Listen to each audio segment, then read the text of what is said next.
Welcome to The Daily Grind, a Bluff City Media daily podcast. Stepping up to the microphone is your host, Luke Hatmaker. Grab your favorite morning brew and let's get to the show. La la la la la bamba, la la la la la bamba, dee dee doo doo be doo doo doo. I don't know the words. Welcome to the Daily Grind. I am your host, Luke Hatmaker. It's Tuesday morning, and shout out everybody in the comments already. I appreciate everybody. Wayno, King Meeks, good morning, friends, and good morning to my guy Rusty. How are you, brother? You good? Good morning, Luke. I'm good, man. It's a beautiful day here in sunny Memphis, Tennessee. I see King Meeks jumping on the pun on the joke train here. But, Luke, I do have a question for you before the show starts. Does music ever make you wonder?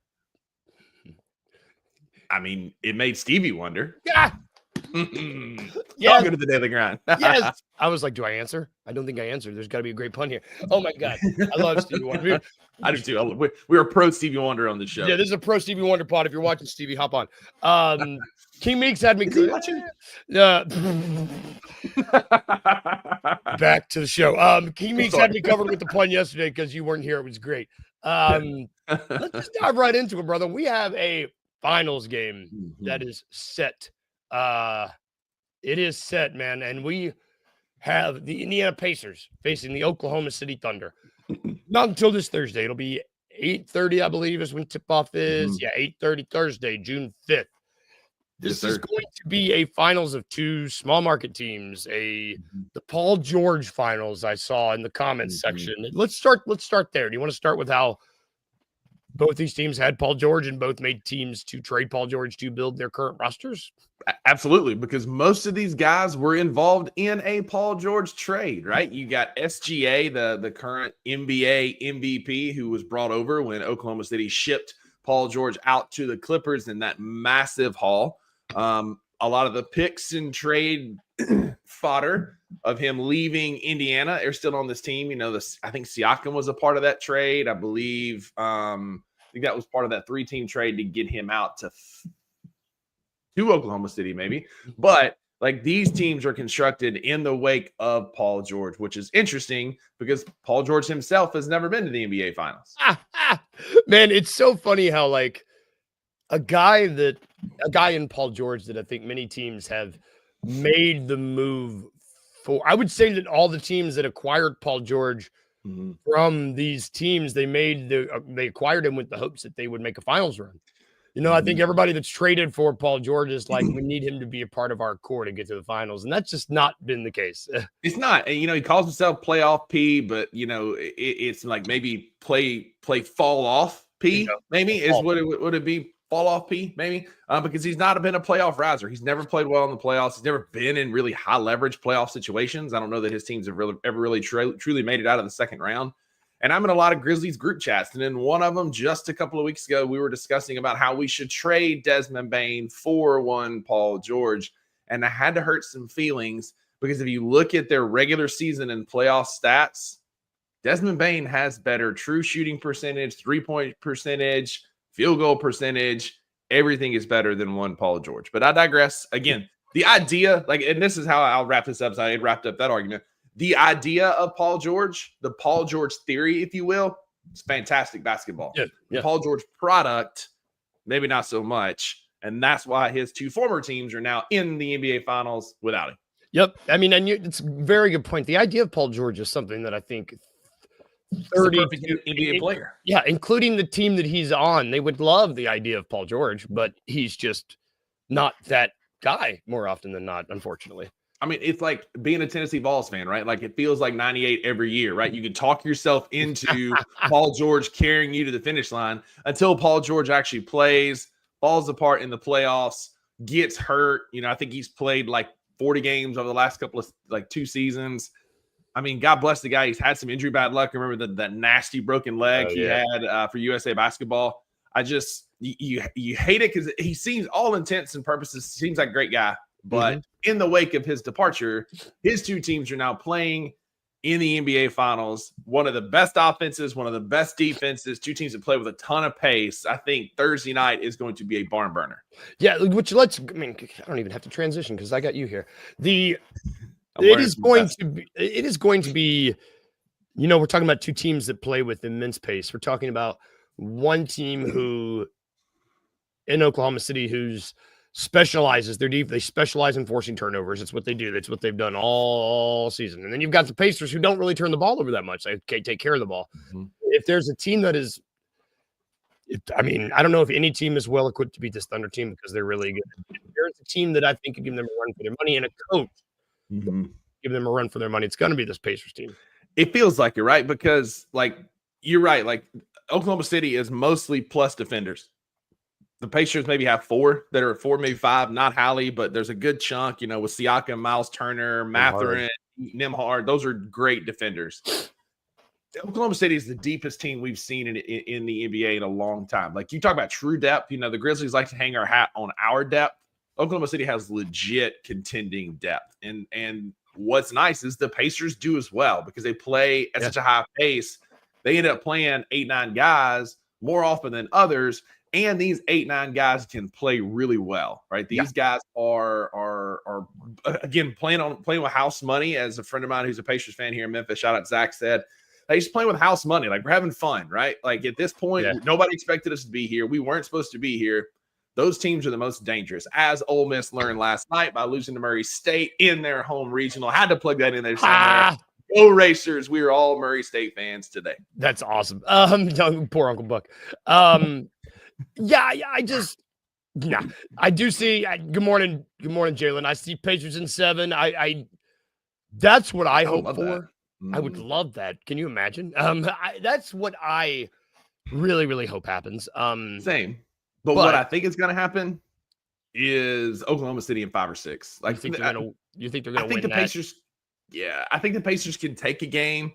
I think the Pacers can keep these games competitive. I don't know that we see a 30 or 40 point blowout win by Oklahoma City, but man, I have to take my hater shades off because I do hate Oklahoma City with a fiery passion. Yeah. But if you watch this team, man, that is a tough team, top to bottom, both ends of the floor. They play relentless defense, and like they were talking about on the Anthony Sane show yesterday. Shout out Sane and Kenny.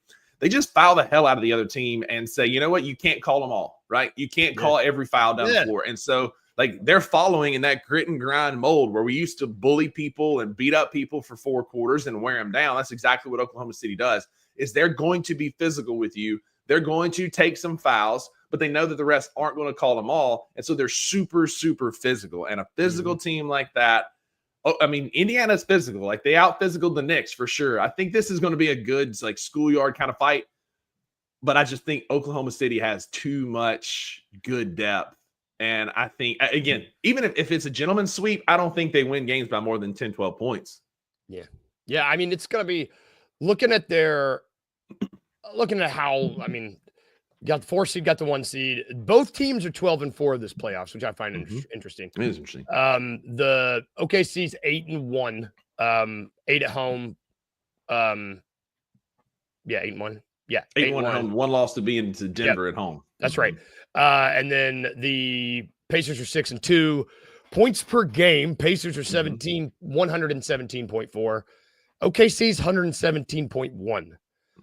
It's when you get to defense where it's a little different. Opponents' points per game is 113.3 for the Pacers, 106.3 for the Thunder. Yeah. The Thunder had one close game in that last series. Every other game they won by. I got it right in front of me. They won 114-88, 118-103, 126-128, 124-9. They won by 30 every game they won, except the one game when they won by 2. When they broke Minnesota, the closest game Minnesota had. It's just, I don't know, man. Yeah, this Thunder team, you got to take your hater shades off because they are. I know, but this team lost 14 games and 82 tries in the regular season. They compete their asses off. They play hard. They got a bunch of guys who are tenacious, and it makes me angry too. I'm not sitting here. I'm blowing smoke about OKC because I'm being a realist, and I'm watching it with my own 2 eyes. And we're gonna see Indiana is the Pacers was a great college team. They play really fundamentally sound basketball. They're not going to beat themselves, but I just don't know that they have enough dogs to be able to compete with the Thunder. And I think the Thunder finally break the mold of the experienced, vet-heavy teams win the finals, and we get our first true young, small market core winning an NBA Finals. Man, either way, this finals will bode well for small market teams. Either way, that is a plus. I think there's a graphic making its way around the web that's like a map of the US, and it's like people rooting for OKC, and the entire country is blue and Indiana is yellow. But then I saw someone say fixed it and Memphis is yellow, and I was like, because I completely agree. It's like I will be rooting for Indiana in every single one of these games, but I know that it's probably fool's gold. I mean, not fool's gold. It's just probably everything. You've seen this Thunder team in person. Parrish has seen them in person. I think Uncle Buck saw them in person.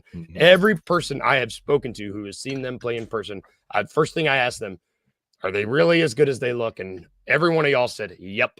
I just don't know. From what I've heard, from what I've watched on the telly, I just don't know. I don't know. They just do too many things well. Yes. You got too many guys do too many things well. You got too many guys that can shoot threes and defend. You got too many guys that can rebound and defend. Like, I mean, you got the Lou Dorts and Alex Caruso's who just beat up and hold people, and Lou Dort's out there diving for ACLs and all that.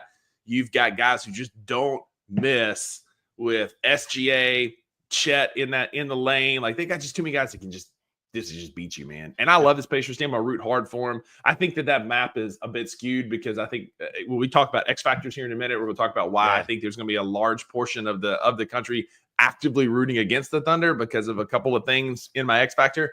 But we can root all day, man. Like, you know, I don't know that it's going to happen. It's like rooting for a snowball to survive in a Memphis summer. Like, it's just, you can root for it all you want. It just ain't going to happen. It might not happen. That's good. Rooting for a snowball in Memphis summer. I love that. You know what? You know what about the same thing is an ounce of hope you might need. God, we're good at this. We're going to take a really quick break, show you some ounce of hope. And when we get back, we're going to talk about X factors, and we're going to break down the point guards in this matchup right after this break.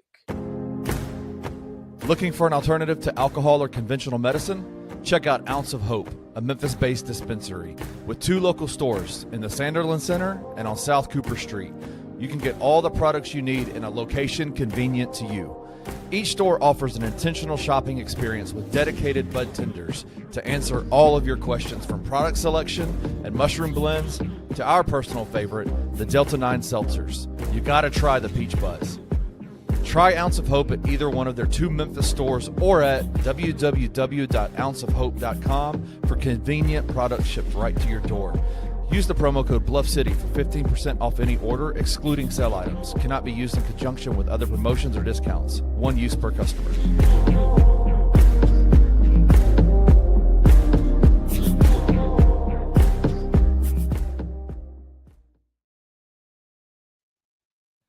And we are back.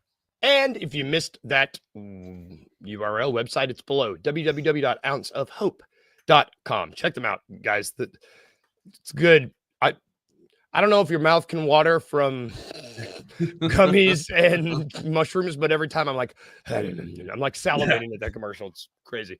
Yeah, I made an order last night. I restocked my seltzer line. I went with Cherry Jane last night. Got me a 12-pack coming. Got Maggie's dog some CBD gummies to help with some anxiety and just nerves and things that happen. And then I also ordered me another bottle of this Rebound. Like, this Rebound is incredible. It's a great recovery blend. There's no THC. It's got CBD, curcumin, and it helps just with recovery, mental fog, overall just well-being. Can I recommend these guys enough? Code BluffCity for 15% off your order at ouncehope.com. Go check them out. They're great.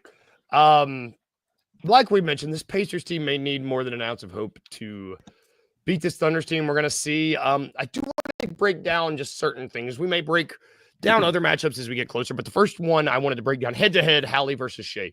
This has been a very interesting. I mean, Shea just won MVP. I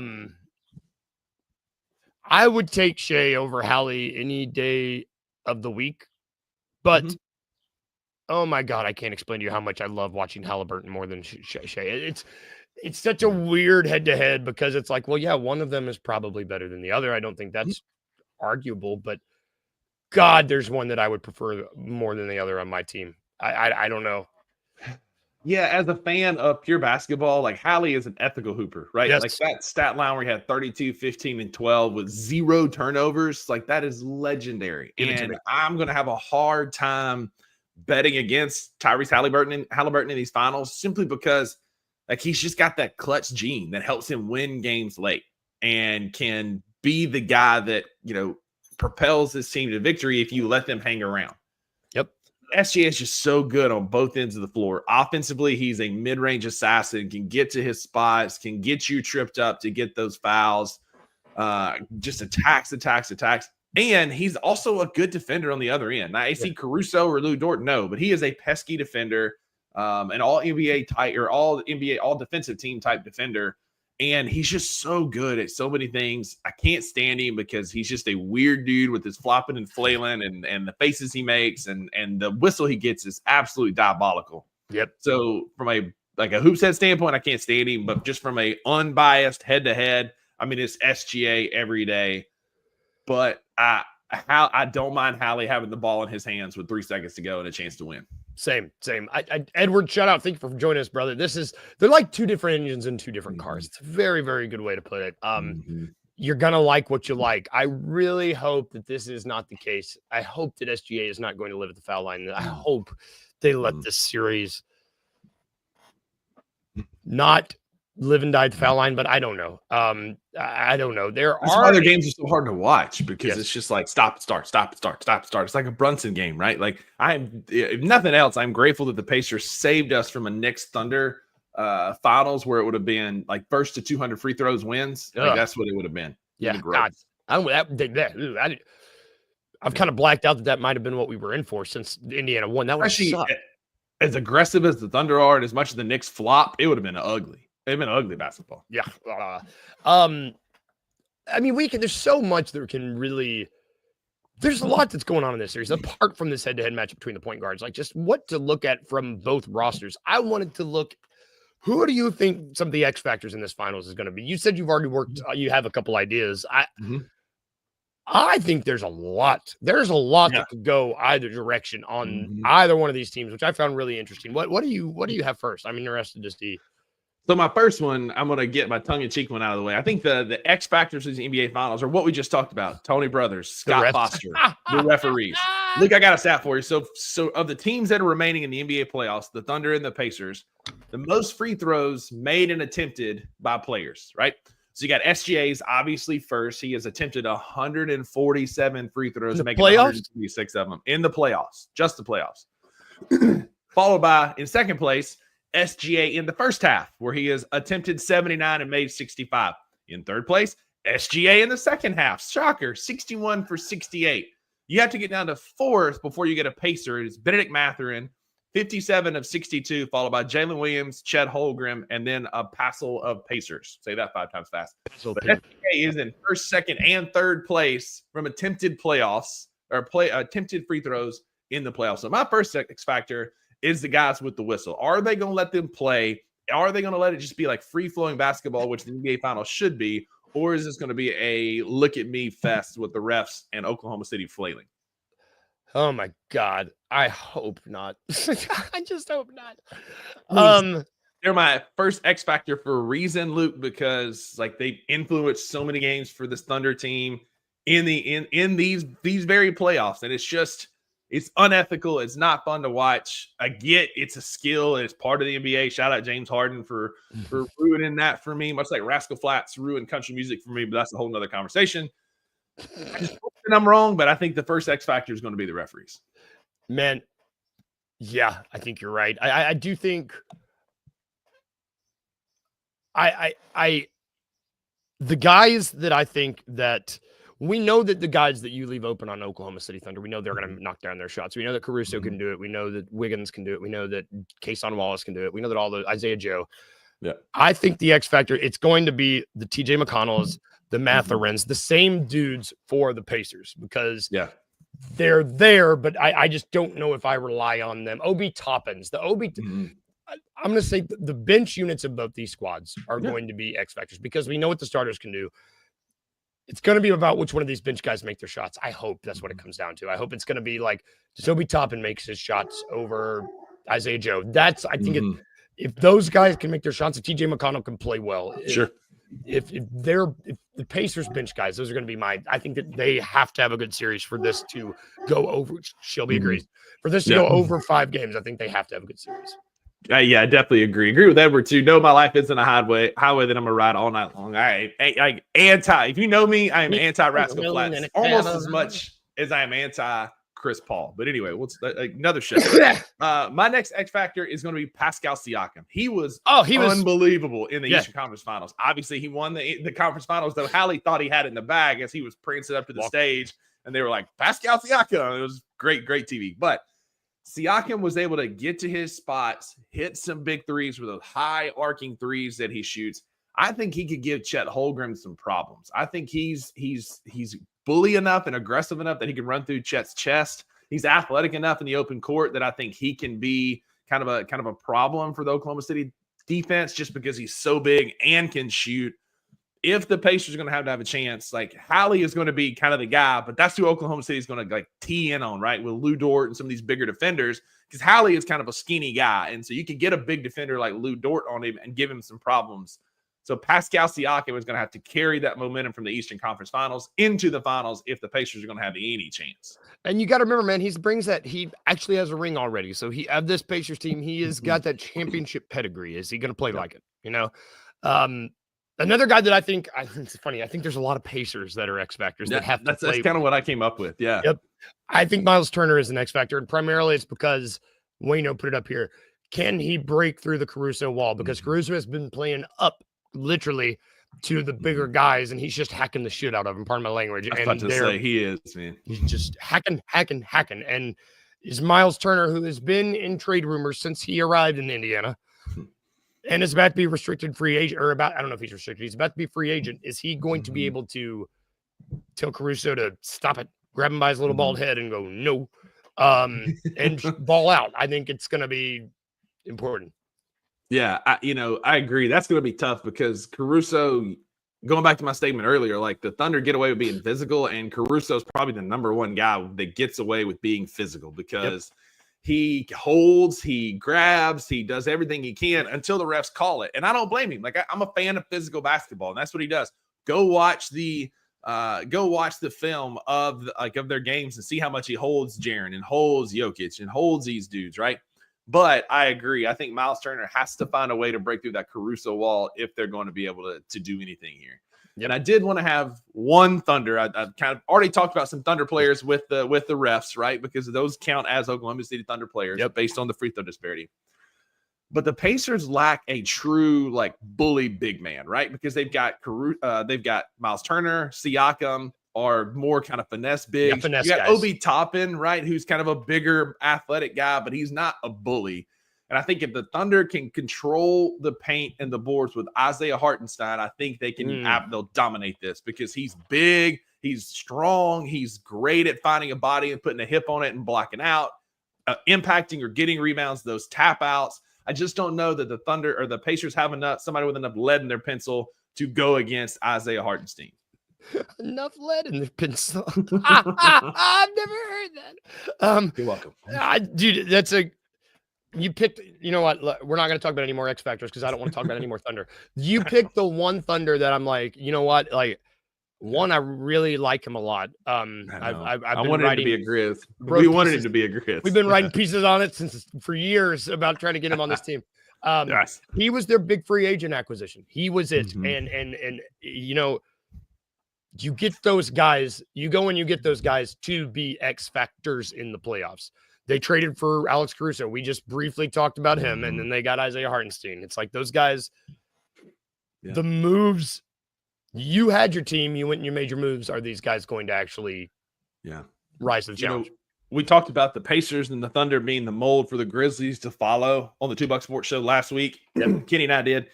I think Sam Presti is the model that Zach Kline and these other GMs need to follow because he has done a masterclass since the franchise was in Seattle, and what he's been able to turn Rashard Lewis into now has been so impressive. He's done such a good job of finding those pieces that complement, Shea and good Jalen Williams really, really well through the draft and free agent acquisitions and trades and that sort of stuff. So again, I hate the Thunder, but I applaud Sam Presti the job he's done building this team. He has built an absolute juggernaut that can beat you from, the first guy, SGA, to the last guy off their bench. Yep. Yeah. Before I do want to give one more person. Well, I do want to mention one more thing. We talked about the front office. Do you think, Wayno, I saw it in the comments a while back. I'm not gonna be able to find it. Does Daigneault have it in him too? Because I think Rick Carlisle is, there it is. Thank you. Carlisle's the better coach in my mind. Clear. I think that's clear. Mhm. Will Daigneault be able to rise to the occasion? It's like, we know Sam Presti's the blueprint. We know that that's what every team should be following. If you're a small market, follow what he's doing. Yeah. Coaching's a different story. Daigneault came up through their feeder system. He was with the OKC Blue, but this is going to be a big moment for him. He's got the team. He's got no excuses for the guys on the court, but will he be able to coach the guys on the court to a victory? We'll see. Yeah, agreed. Daigneault is a great, great coach. I saw him in person a couple times this year, and he coaches his ass off from first to last whistle. I mean, he's involved, he's engaged. Even when they were blowing us out at the last game that I was at in game 4, when they were starting to pull away, and all I watched was Isolo just standing there with his arms folded. Daigneault was coaching until the final whistle. But Carlisle has been there. Carlisle has that experience. He has won in Dallas. He's winning in Indiana. The guy's just a winner. And as much as players win games, coaches lose you games, and Carlisle's not going to do things to get himself beat. He did it was a master class of stopping Knick runs, like the Knicks runs in the Eastern Conference Finals through timeouts, timely substitutions, making the right adjustments and plays. And it just felt like every time they called a timeout, it came out with a quick bucket for Siakam or Halley or something to get the momentum back. And I was really impressed with the job that he did. If there is one major advantage for the Pacers, to me, it is absolutely Rick Carlisle and what he can draw up for this Thunder team. It's good that you want to talk about a dude that has a feel for the game. That dude knows the game of basketball like the back of his hand. It's quite impressive to watch him play. And agreed. I've always liked Rick Carlisle, but going through the fact that he's gotten this pace, we might have a Rick Carlisle episode. The fact that he got this Pacers team to the finals, and you look at this Pacers team compared to that Dallas team, how different. I just think that's incredibly impressive. Yeah, for sure. Taking a small market like this is way different than a Dallas team. Yes. So, really impressed by Rick Carlisle and what he does. Yep. And we have Tomas. No. Sorry. Wonderful. Sorry. That was unnecessary. Before we get out of here, it's time to tube. On Tuesdays around here, if this is your first time joining us, welcome. If it's not, you know what we do on Tuesdays. We talk about what we're watching on television, whether it be TV, whether it be movies. There's a lot out there in the media network, and everybody has a damn television. TV's on. I'm happy to go first. I'm not watching anything new. We love the Harry Potter movies on here. There are happy spots. I have seen them better of 2 million times, I would say. So I didn't watch them, but me and Kyla, we were like, what do we want to watch? Something happy. We want to watch a feel-good movie. I love the Fantastic Beasts and Where to Find Them movies. I don't know if you've watched them. Not yet. 2. The second one is whatever. I don't know what they were doing. The first one, man, we rewatched it last night. It is so good. It's before they kind of say what you want. Maybe it shouldn't have been. It's based on a book that is that tiny. That's a manual. Maybe it should have been blown out into 3 or 4 or 5 movies. But that first one is just like a banger. It is just as good as any of the Harry Potter movies. Bold. Highly recommend at least the first one. You don't have to watch the second one or the third one.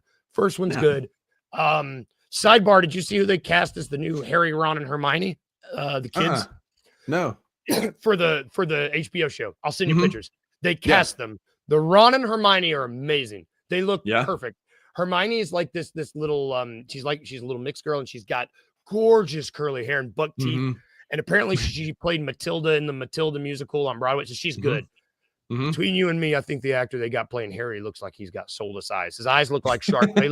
He looks like Jaws, the shark. Well, that works because in the first movie, Harry only blinked one eye at a time, right? So it makes sense. God. Go on. No, I forgot. I don't watch the first two because of that. I forgot.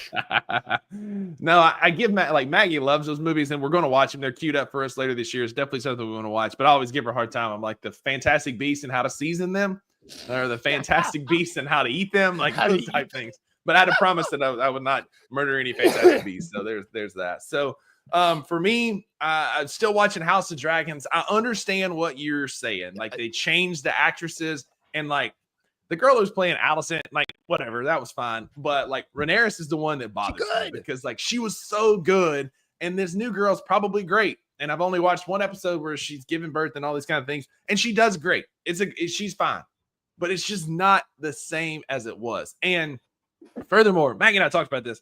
The timeline is all screwy, right? Because I don't understand it. Damien hasn't aged a bit. He looks the same. Rhaenyra's aged by like 20 years. Viserys is now like on his deathbed. He's like, he dying. Looks like I mean, he looks awful. He has aged the worst out of anybody I've literally ever seen. And it's just so weird how like some have aged a ton. Like Viserys, Daemon hadn't aged a single second. And then we got brand new actresses playing. Anyway, like I understand like it gets screwy and it's just kind of weird, but it's still good. Like the drama and the storyline are still very good. Which maybe that's how it was back in the feudal times. Maybe it's like, you looked young. No, but that doesn't explain the young characters. I was like, you looked good until you didn't, and then you just died. Weird. Yeah, but it's weird. And the real quick movie recommendation on Netflix called Secret Obsession. It came out in like 2020. My dad and I watched it over the weekend. This girl gets hit by a car, and she has amnesia. When she comes to, like her husband's there by her bedside and like caring for her, like doting over her and all this kind of stuff. But it starts to kind of get fishy pretty quickly. Yeah. And it's got the guy who plays Serrano on Major League as the lead detective. He also played in like The Unit and some of that kind of stuff. So I kept looking for Jobu to make an appearance. He never did. But Secret Obsession was a good, entertaining movie to watch. Oh man, I don't want to spoil it for myself, but I'm imagining it's not her husband, is it? It's not her husband, and she doesn't remember. God. Oh my God, I love movies. Honestly, it was good. It was like, it's not the best movie ever. The acting's kind of cheesy, but it was a good story. It was an entertaining 2 hours. They don't make the Thriller, man. The Thriller like that. They used to make a crap ton of them in the 90s. They don't make them anymore. They're great. I know. Where it's just like someone is not who they seem to be. And that's the we need to draft we need to do a thriller draft sometime, because there's so many good suspenseful thriller movies. My first one comes to mind, Bone Collector with Denzel Washington, Angelina Jolie. Phenomenal movie. Man, Ashley Judd. That's such a good movie. Like, like the 10 out of 10. What a great movie. A lot of them are Denzel movies. Is Man on Fire a thriller? I love Man on Fire. It is. Man on Fire is a thriller. It's good. Along Came a Spider with Morgan Freeman. Great thriller from the 90s. Like, I could do this all day, man. Oh, man. We might do that tomorrow. We're going to be back tomorrow. That's it for our show today. We're drafting stuff, and we're not even drafting today. Thank you guys for hanging out with us. Wayno, Edward, King Meeks, Jalen. If I forgot somebody, I'm sorry, but thank you guys for hanging out. If you weren't hanging out over there, what are you doing? Come hang out with us on the YouTubes. Like and subscribe. Go check out ounceofhope.com. www.ounceofhope.com. Promo code Bluff City. Get you 15% off everything. Go check them out. We will be back tomorrow. And if we can leave you with anything today, y'all, like we always do, remember these two things. Remember to be a little weird and remember to smile. Bye, guys. Have a great day. We'll see you tomorrow.